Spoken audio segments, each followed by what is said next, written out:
Hey, thanks for coming back to listen to more about past life regression in our Call of the Soul podcast. I'm Simon North, and I'm really enjoying this whole little mini-series that we're developing, Doug and I, about his fascinating work in regression therapy. And I hope you enjoyed that first episode, which just sort of gave you a teaser. Now we're going to dig in a little bit deeper, and we're going to talk about soul memory and how we repeat patterns in our lives. And I know I'm guilty of this. You know, you do things, you don't know why you do them over and over again, and you wish you didn't, and you wish you could move on and find closure. Well, here's a way of doing it, because we're talking about the soul's unfinished business, and we're going to be talking about that quite a lot during this little mini-series on regression therapy, because the soul's unfinished business is really at the heart of this work.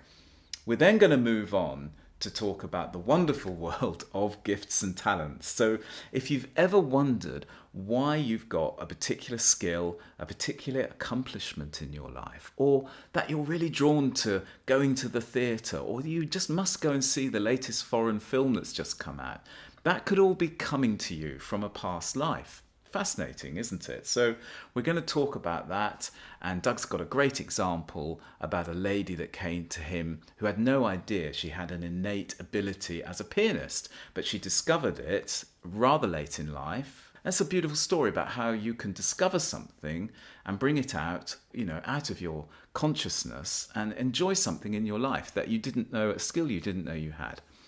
But we're going to start with Doug reciting a favourite poem of his. So here we go. Here's this week's episode. Okay, Doug, we're talking about the pull of the soul today and how that can come up with repetitive problems that people might experience in their lives. So can you give us some insight into that from the work you've been doing? Yes, I'm going to start off with just a slightly random but relevant thought, Simon. I remember a poem that I heard first, I think it was about 17 or 18 years ago when I was training at Healing College, and it went along the lines of: I walk down the street and there's a big hole in the pavement, I fall in, I'm lost, and it's not my fault. The next day I walk down the same street, I know there's a hole, I still fall in. How has this happened? It's not my fault. And on the third day I walk down the same street, there's a hole in the pavement, I see it very clearly, but I'm there. I know it's my fault now. On the fourth day, I walk down the same street, I see the hole, and I walk around it. And on the fifth day, I walk down a different street. And it's a little bit like that. At some point in these repetitive situations that we have in our life, we have to go, well, there's something happening here which is clearly beyond conscious thought. So we have to go into what I call the subconscious or soul memories. And part of that journey is taking awareness and responsibility for the fact that there's a hole in the pavement and we have to walk around it. And eventually, when we've got that fully understood, then we go down a completely different street. That's a very good analogy, and I really like that. But I'm also thinking, while you're talking about that, about a practical example of a client that came to you, and if you could share a story about that. Sure. Well, my classic, if you like, and actually I'm quite blessed because I have a lot of classics over the years, but the one that I often like to talk about is a lady who came to me about 12 or 13 years ago, and she said, I've been dating the same man for the past 11 years. Each year I've changed his face, so I've dated 11 different guys, but essentially it's the same person. How can I stop this? And so what happened during the session, we went back to a past life, which I'm guessing was probably the 18th century in Britain, or certainly in Europe. And in that particular story, she was a lady who had been left at the altar by her husband. And ever since that point in time, subconsciously, she's been looking for that guy. And all she dated in this current life were guys that left her, were guys that were completely unavailable for her. And after we did the session, we did some processing. We met the guy within the healing part of the session, and she basically said what she had to say to him to bring closure to the situation. And I'd love to tell you she went out and got married 2 weeks later, but that isn't true. But within a year, she was dating a different type of guy again, and within a couple of years, she was happily settled down with somebody else. I'm sure that's a story we can all relate to. I'm Well, sure hopefully, yeah. most of us in our lives have suffered that kind of repetitive troubles that despite your best efforts you end up going back to. And yes, and I mean that's really what the pull of the soul is all about. The soul will keep bringing us back to the same situation until we go, yes, I've got it, and I'm going to do something different about it. And there are two points in the story. Yes, I've got it. We've got awareness, so we know there's a hole in the pavement, and I'm going to do something different about it. I'm going to walk down a different street. so how do you identify that trigger? Well, it's in the current life. You know, something will happen in your current life which is annoying you, which is irritating you, which is upsetting you, whatever the word is at that point, which doesn't make any sense. You keep doing it for a reason that you don't completely understand, whether it's a relationship, whether it's a pattern of, you know, not being able to hold down a job, whether it's repetitive bursts of an emotion at certain points in your life, anger, sadness, whatever it might be. You're looking for the repetition. You know, if it happens once off that you have a relationship that fails, then, you know, frankly, I hate to be blasé about it, but that's life. But if the same thing keeps happening in each of your different relationships, and at some point you've got to wake up and go, okay, there's clearly something going on here. And that's the pull of the soul. The soul's going to keep taking us into those situations. So let's move on and talk about the soul's unfinished business, because that's where this emotional energy is coming from. Am I right? Absolutely, yes. So there's always going to be, I think, an emotional component to it. It might not necessarily be at the surface. It might be a thought, a repetitive thought, a way of thinking about life, about people, about your own particular situation that's at the surface. It might even be a physical aspect that's at the surface. I talked in the first podcast about the molecules of emotion, how the book identified from a scientific perspective how our emotions are linked to our physicality and to disease and to illness. So it might be the physical aspect which is in the forefront, if you like. So how does energy work in this context then? The energy left over in a past life, where the moment where the soul's unfinished business is carried through. Well, that's exactly it. That's what we're talking about, the soul's unfinished business. And typically you're talking emotions, you're talking thoughts, you're talking physicality. There will be an aspect of relationship in there, because relationship is a big thing that we do on this planet. Life is about relationships. And you're also talking about the energy itself. And we can talk about that, I'm sure, in a future episode. But it's really identifying that, and that's the job of the regression therapist, to work out what was unfinished, what we didn't have closure for, so that we can then take our clients to a place where they can heal it effectively, so it's no longer vibrating in the soul consciousness or in the subconsciousness, depending on what words you prefer. Okay. Could we move on to something that's a little lighter and a bit more fun? And it's all fun. It's something that I love about this work, and it's so great, and it's about gifts and talents. You know, I hadn't realised that gifts and talents may come from a past life. I think first of all, it fascinates me to think that, you know, you might automatically have gifts and talents coming through from a past life, or it may take a while for you to find them, but they are there. Yes, absolutely. I mean, think child prodigies, for example. It's a very good way of looking at it. How can a child be so good at something when they're very small? If we go back a few centuries, I guess, Mozart is a prime example of that. Mozart supposedly could compose at the age of 3, which is a ridiculously young age to start, you know, perhaps even playing the piano, let alone composing. Cynics would say that he came from a musical family, so it was playing within his environment, within his subconscious. He was being programmed by his current life. But Haydn is another good example, who could compose by the age of 5, and he had no musical background, he had no musical family.